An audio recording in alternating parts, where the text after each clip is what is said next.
The dial tone is dead. Your smartphone is a glass brick.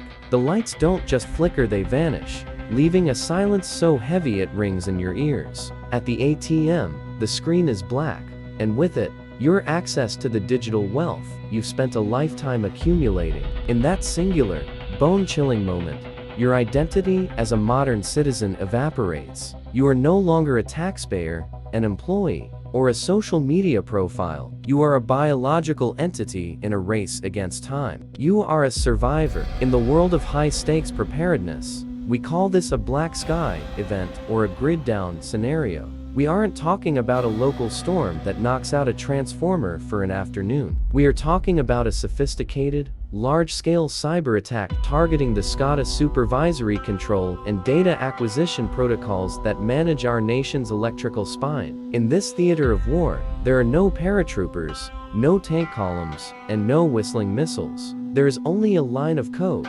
executed from a keyboard half a world away, that severs the invisible tether holding our civilization together. America operates on a just-in-time supply chain.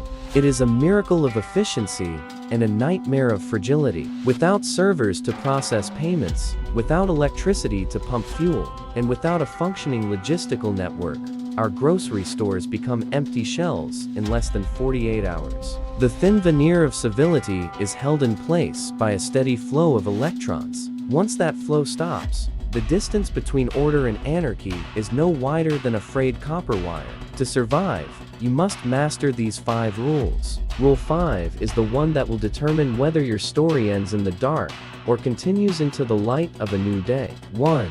Water. When the grid dies, the clock starts ticking on the most precious resource you own: water. Most Americans assume that water is a constant, as reliable as gravity. It isn't. Municipal water systems rely on massive electric pumps to maintain pressure. When the power fails, gravity and residual pressure will keep the faucets running for a short window, usually between 2 and 6 hours before the pipes run dry, or, worse, begin to draw in contaminants.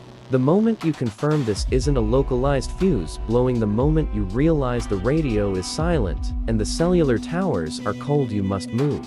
Forget the news. Start the water. Your bathtub is your primary reservoir. A water bob or similar heavy-duty liner can turn a standard tub into a 100-gallon cistern. This isn't just water for drinking. It is your life insurance policy for the next 2 weeks. However, your stored supply is finite. Eventually, you will have to look toward nature, rivers, lakes, or rainwater harvesting. This is where most novices fail. In a grid-down scenario, the greatest killer isn't a bullet. It's a microscopic parasite. You must master the two-step filtration protocol. Step 1 is mechanical. 0.1 micron filter like the Sawyer squeeze to strip out bacteria and protozoa. Step 2 is chemical or thermal. Unscented liquid bleach to drops per quart, or a rolling boil to neutralize viruses. In the theater of war, a case of acute dysentery is a death sentence. It dehydrates you, weakens you, and makes you a liability. Clean water is the foundation of every tactical advantage you have. 2. The Dark House Doctrine, light discipline, and the gray man. In the early days of a national collapse, panic is a contagion. As the sun sets on a city without power, a single lit window in a sea of darkness is more than a comfort, it's a target. It signals to everyone within a 10-mile radius that you have resources. It shouts that you have a generator, batteries, and, most likely, food. Survival requires you to become a black hole. Light discipline is the art of disappearing while staying exactly where you are. You need heavy blackout curtains, or better yet, radiant barrier foil taped to every window pane. Not a single photon should escape your home at night. If you must use light, it should be low-lumen red LED. Red light preserves your natural night vision and is significantly harder to detect from a distance than the harsh blue-white glare of a standard flashlight.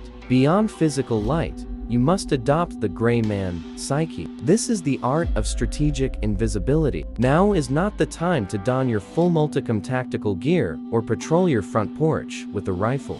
Doing so identifies you as a high-value threat to the authorities and a high-value target to desperate mobs. You want to look like everyone else: confused, tired, and unremarkable. Your preparedness should be a secret shared only with those inside your walls. If you have a generator, its noise is a dinner bell for looters. Build an acoustic baffle box for it.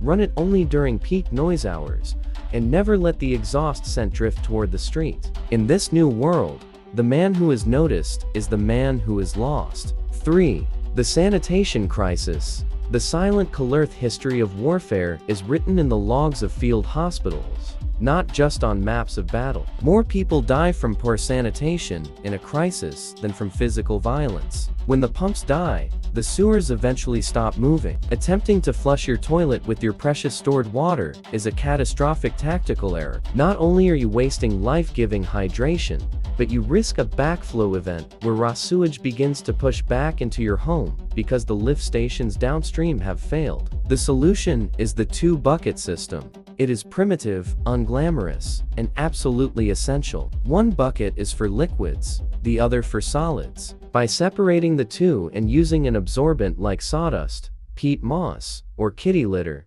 you neutralize the odor and prevent the chemical reactions that create toxic sludge. Furthermore, you must become a fanatic about hand hygiene. In a world without 911 or functioningers, a minor staph infection from improper waste handling can evolve into sepsis in days. Rubbing alcohol and hand sanitizer are not just luxuries, they are medical necessities. When the medical infrastructure is paralyzed, preventing a fever is far easier than fighting one. 4. Analog intel. Piercing the fog of warfare is the byproduct of a vacuum. When the internet goes dark and 5 grams disappears, you will find yourself in an information void. This is where the fog of war begins to settle. Without a source of news, your imagination will create monsters that aren't there, and you will miss the real ones that are. This is the moment where 20th century technology saves 21st street century lives. An analog AM or FM or shortwave radio, ideally one powered by batteries,